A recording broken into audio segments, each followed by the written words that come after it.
Are you an entrepreneur just getting started in creating video content for your business? Or have you been creating it for a while and it's just not hitting the way that you want it to? Welcome to the Video Simplified podcast. My name is Gladney, and I'm going to help you with the tips and the strategies to amplify your business and your brand using video. So if that's something that you're into, let's get started with today's episode. What is up, entrepreneurs? Welcome back to the Video Simplified podcast with your hostess, Diana Gladney. And in today's episode, I want to talk about creating video micro content for your business. Now, this is very easy to do because it's only really one or two lanes that you can fit in, maybe a hybrid lane that I won't get into a ton, but let's just kind of define these. The first one is creating micro content that you can share directly to your posts based off of pieces that you've made, which means taking a segment of your videos that you're already making that's a good, competent piece and posting it to a social media platform. That's one way.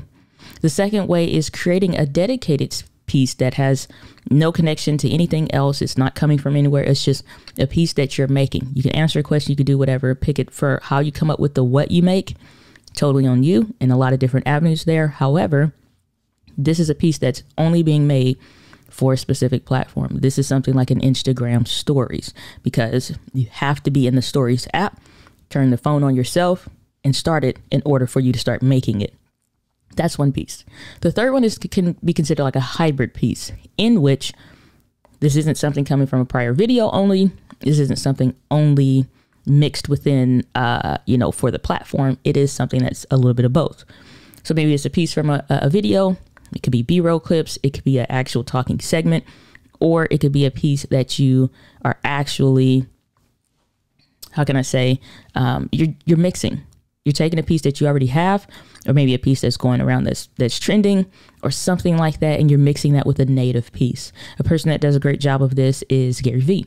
And you also will see this on like trending pages for TikTok and for Instagram and stuff like that, or even Facebook sometimes, and I think TikTok does this in the best way, because you'll see like it's something like the duet, or now Reels just came out, not Reels, but Instagram came out with another way of doing that called remix.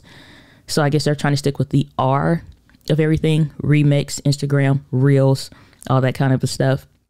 And what you can do is when you see the side-by-sides, Gary Vee does this in a fantastic way, because he takes something that he said from the past, compares that to something that he's saying now, either to say he's right or either to say he's wrong, or either to say I'm saying the same thing. Like I said it in 2013 and now I'm saying it in 2021, and it's the same information, and here's how that's been relevant. Where if you've been listening to me, you made it. And if you didn't, now you get another opportunity because it's still the same. You know what I'm saying? So that could be a thing. Or you see this again where somebody has one story going on TikTok, or something that they're responding to, whether it's in real time, whether it's in back and forth, or whatever the case. Another variation of that, still a hybrid, is where you're taking just a snippet of it. And it's usually where you think you're about to see something, and then something interrupts you. Coming to mind, and I hope this is not looked at negatively here, but it's just the gosh darn truth. It's the funniest gosh darn thing ever. It was a guy that it was like this picture, this super, super sexy dude, right? Masculine, all the stuff, all the right stuff in all the right places, right? And then it's like he has his phone or whatever, and he's acting like he's about to reveal himself or what have you. And it's just like by the time he gets to, I don't know, about his belly button or so, and then you see a guy, or you see the next thing that you see when you think you're about to see something is, now this was on my, okay, let me just save myself the slight embarrassment. Okay. Yes, I watched up until that point because it was like, okay, first of all, do we have to give explanation for this? No. Okay. Probably not. But I feel like I'm obligated to. Nevertheless. Okay.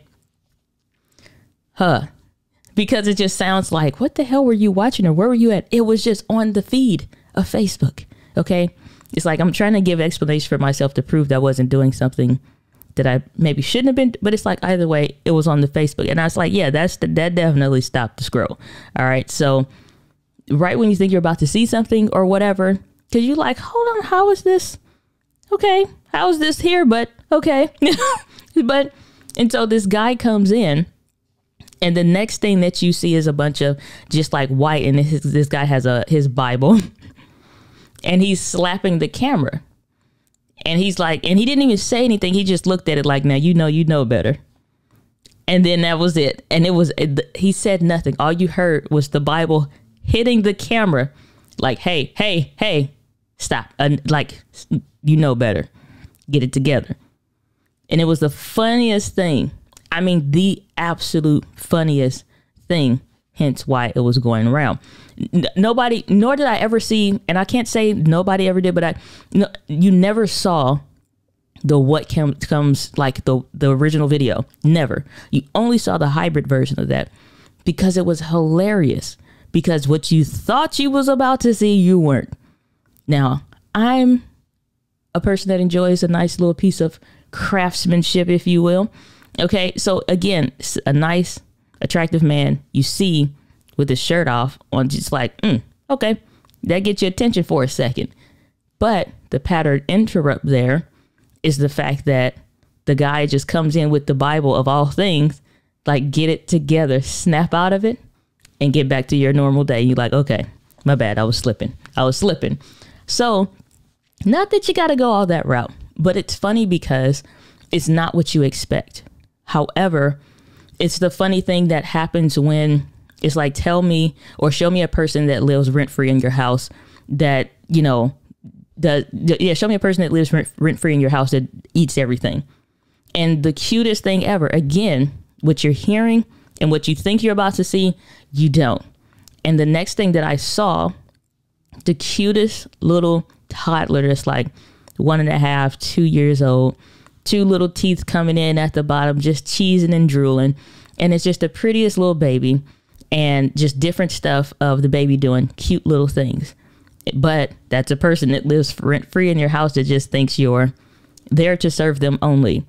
So it's like what you usually see when you see that, or like, especially like maybe you see a teenager that's asleep, room's dirty, whatever the case is, could be a spouse, same thing. But this time it was a little baby that was just like, oh, it's so cute. It's like, they can stay. And so those are fantastic ways of making hybrid pieces that are pattern interrupts. You can hop on something that's trending and all kinds of stuff. Now, when you think about that, you think like, well, crap, now I got to make all this extra stuff. Now I got to make something different. And the honest answer is not necessarily.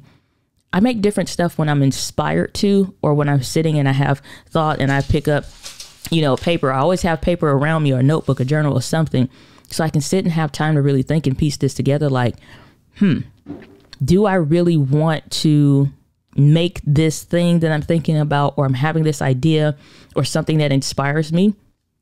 For example, I could take a piece that I did when I was first getting started and first starting to like come into my own voice of being online and talking about video and YouTube and things like that, and compare me to me, where I'm sitting there and watching it like, she's absolutely right, you know, or, you know, whatever the case is. Or take something that you think that you would expect to see, like, show me somebody that lives rent-free in your house and this and that or whatever, and maybe it's your parent or something, if they just came to live with you, or if they're somebody that's in your life or whatever.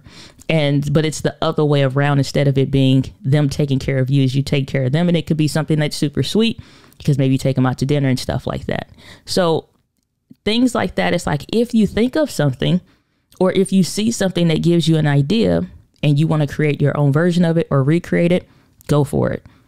Because so much of this is still maintaining the fun element.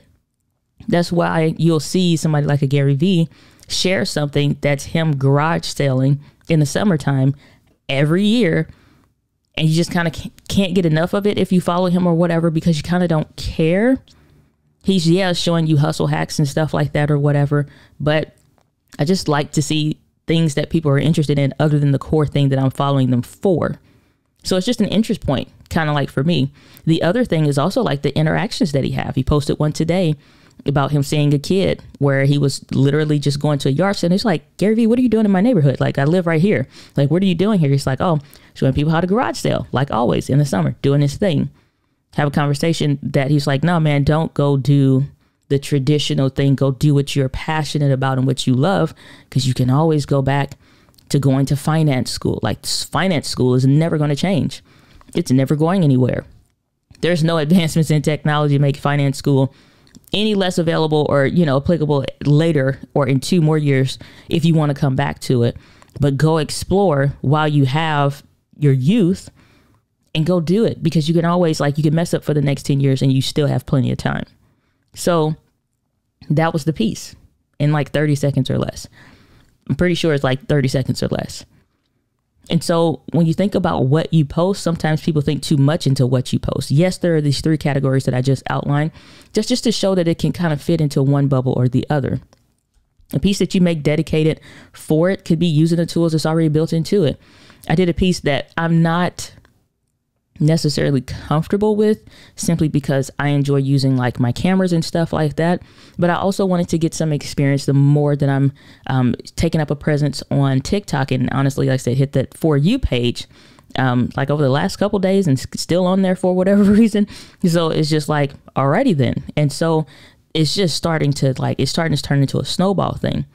So one of the things that I did, though, this isn't the video that's currently trending on the For You page or listed on the For You page, but it is a video that I just made, specifically made in the TikTok app. Somebody asked me a question and I responded to it because of how I could do it, the ease of use, and it would be native to the platform. And I really didn't need to do anything special. I always think sometimes if I'm getting ready to make a piece, I need to stop, hold everything, and then go do that for a YouTube specific, and then do no. Because I can always, and I'm likely to always do a dedicated piece for YouTube. But this, I wanted to, 1, get to the question and answer that, but then 2, make it easy and native in the platform that people are kind of used to seeing. The only thing that I didn't do that kind of regret that I should have done there, but I knew I wanted to repurpose this piece, which may not have been the best decision in hindsight, was I wanted to add a trending song to it. And I think that would have made it better, but I wanted to repurpose that. And I know I can't remove the audio separate from my voice in the app. So even then, it's I kind of shot myself in the foot on that one. But if I had to do it again, I would just make that piece dedicated for TikTok and leave it there. And that's it, because I know I can't post popular songs on YouTube without content copyright strikes or picking something that they authorize for you to use. But even then, it's still playing that copyright game. And I don't play the copyright game. I just abide by it. And so that's the thing. And so what I've found is that what works best is finding what works for you. That could be sitting down, doing a dedicated piece that's 60 seconds or less. If it's going to Instagram Reels, 30 seconds or less. Sometimes the intimidation of to be present or to show up, or you feel you got to show up in a certain way. Only reason why I say that TikTok video kind of was a little uncomfortable for me, because it is with my phone and I'm so used to using cameras. Past that, I was very happy at the end of it. This was so easy. It was stupid. The thinking about it, the before and the back, I was I should have just did this same day. But for me personally, I prefer to do this. Sit down, be in front of the camera. If you're listening to the audio only version of this, in the Buy Me a Coffee members area, you're seeing the video. That's where these tend to live. And you'll see portions of that on social media because I'll clip it out. But when I'm sitting down in front of my camera, I don't have to do anything but come in here, sit down. I record anything that I'm doing at my desk just about through Ecamm Live or some variation of it. All my audio settings and everything are already locked in using Ecamm Live and the Rodecaster Pro, and I'm good to go. So my regular videos are pretty much done here. I used to do them back at the settee. I believe that's how it's pronounced, SETTEE. But the little bench or a little sofa behind me that you'll usually see the green one in my videos. But it's for what though? It's other than for a change of pace or scenery or something like that. But it's I can just sit here and make way more than trying to, for whatever reason, move around the office and change the dynamic just a little bit. Because it's not necessarily going to add more value. It honestly adds sometimes more work than just using the system that I have built here for the reason why I've built the system. And so I also still use that to my advantage, because in Ecamm Live, I can create a vertical video natively in the application. I don't have to do anything else. I can change the video orientation size and I'm good to go. I can literally, and that's how any of those full scale videos that you see, that's all that it is most of the time, unless I use my Sony a6600 and my Sigma 16mm lens. And then I go do like the skits that I'll do sometimes with the vlog therapist and stuff like that. That's recorded in my camera in a different part of the office, obviously to utilize the space, because it makes sense then. But when you're thinking about the what to do's, I say start with you'll hear me say this a lot, and I give credit to where credit is due. Came from Heather Torres of Think Media, of whom I love and appreciate, because it was something that really set me free when it comes to content creation. Especially like when you think, the reason why I'm trying to get you into micro content is because I also want to help set you free in releasing the content. It's like, that's the thing with like a release. When you think about a release, it makes me think about artists like the Wu-Tang Clan, artists that are like in that 90s genre and stuff like that. Very rarely ever did they have music that they truly felt was finished, but at some point they had to release it. So same way with your video content, it's not necessarily that it's in its best possible state ever that it possibly ever could be, but at some point you have to release it. Micro content helps you do that. So when you think about doing content, release it. Micro content is an easy way to do that. Create a dedicated piece in the app. Take a portion of a piece that you did that's a relevant, competent piece from a video that you already have, and take a snippet of that, 60 seconds or less. Pro tip, chop out the breathings, or it's like, it's like take that stuff out that you normally would have. Then also take some of the extra pauses and stuff out, and it will seem like you're doing a lot of jump cuts. That's what it would look like. Jump from one part to another, to another, to another. That's okay. You got to understand it's different cultural and social norms on every social media platform.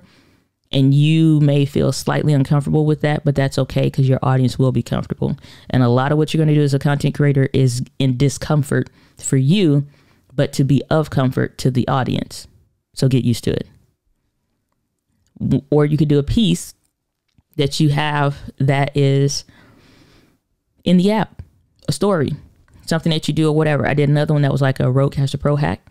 That was in the app, in Instagram Reels app. It's okay to like bring the barriers down. I prefer my personal comfort is to do what I know, which is the cameras specifically. And so for a lot of people, the easiest thing is my discomfort, because I want the look that I'm used to. I want the this, that, or whatever. But if I'm willing to say and do what's necessary and needed, I would encourage you to also to take that same approach and do what's necessary or needed. Maybe what you're comfortable with is your phone, and that is the easiest thing. And like I said, giving credit to where credit is due, from what Heather said, which is, what's the minimum effective dose? Every medication that you can think of has a minimum effective dose. This is the least amount that you need for it to still be effective. And a lot of times that's content with your phone. It has nothing to do with a lack of quality, because I showed on a previous post on my Instagram where here's what it looks like of what's possible of making video content with your phone. Most people were blown away. How the hell did they pull that off? You go to youtube.com/iPhoneographers. iPhoneographers. I'll put a link to that in the show notes. But I showed clips of, that's all his channel is, smartphone content creation. And it's like, I don't do that at all. I don't even try to, because it's just not for me. Like my thing is cameras. Like I get it wholeheartedly. If it's something I want to do, I can make that come to life with a camera. Like I know how. Phones, I haven't put 5 years worth of time into it. Cameras, I absolutely have. Absolutely have. I've put 5 years worth of almost daily learning into camera stuff. If I had done the same thing with the phone, I'm pretty sure I'd be pretty lethal with the phone the same way I am with the cameras. But I picked my lane because I'm like, this is where I want to go. And this is what I love, or coming to love at this time. And it worked out. So the other thing is post. The best way to grow on social media is post. Release the content. Again, going back to the 90s artists, very few of them actually had a piece that was just like, yeah, it's finished. They had pieces that they released. And that's where the remix would come in. And that's where the mastered, that's where the remastered, that's where all these variations of the same song, because it was never finished, but they released it. Then they came back and did the other stuff. So release your videos. You can always do something else. Remix it later. Literally on Instagram, they have the remix. Remix your videos. Do it again. Something I love about Sean of Think Media, Sean Cannell, he's not afraid to make the same video. If you think about any of the people that you love to follow, they're not afraid to make the same video. And it's not necessarily the same video, but they recreate that video with new relevancy. Do the same thing. I would encourage you, do the same thing. How many years can you go back and look up what's the best camera for YouTube and see Sean make that video over and over and over again? Not because he's literally just kind of making the same video, but because the relevancy changes. It is okay for you to do the same. It's okay. So when you think about creating a piece, I know that the video that I did that was on my phone, that was a TikTok answer, I'm going to recreate that. I'm okay with recreating content. I'm okay with remixing it. I'm okay with remastering it. But at some point, you got to release it. That's the core crux of honestly getting started with creating micro content. Create a piece, post it. Create a dedicated piece, post it. Take a snippet from a piece that you've already done and post it. Hop on something that's trending, that's fun, that's interesting to you, an idea that you have, and post it. That's pretty much the formula. It's not a whole lot of moving parts. Yeah, there are other things that go into it. Stuff like hashtags, stuff like, best practices per platform. But let's just start with posting. Because I went and I saw on Facebook, logged in the other day, and it showed a video that was hella old. Like 2017 or something like that. And it was like one of the first micro content pieces that I put out. And I was proud to see that piece because it let me know, keep going. It gets better. So that's where I'm going to leave it for today's episode on this podcast. If you have questions, you feel free to, of course, hit me up. I'll put a link for where you can leave questions if you want to send an audio message or something like that in regards to this or other topics and things like that. Also, make sure you leave a rating or review and things like that. But with that, guys, live with passion. And as I love to end all of my podcast episodes, the winds of life blows on us all, but it is how you set your sails. With that, guys, live with passion. I'll see you on the next episode of the Video Simplified podcast. Take care. So was that helpful? Did you get some tips out of that? Did you get something that you can implement today? If you did, make sure you leave a rating or review for the podcast. Helps get this show more exposure. Make sure you leave that 5-star rating and review. I'd love to hear your thoughts. And also share it with a friend, somebody you know needs some help with their video content strategy. Thanks for tuning in. I'll see you on the next one.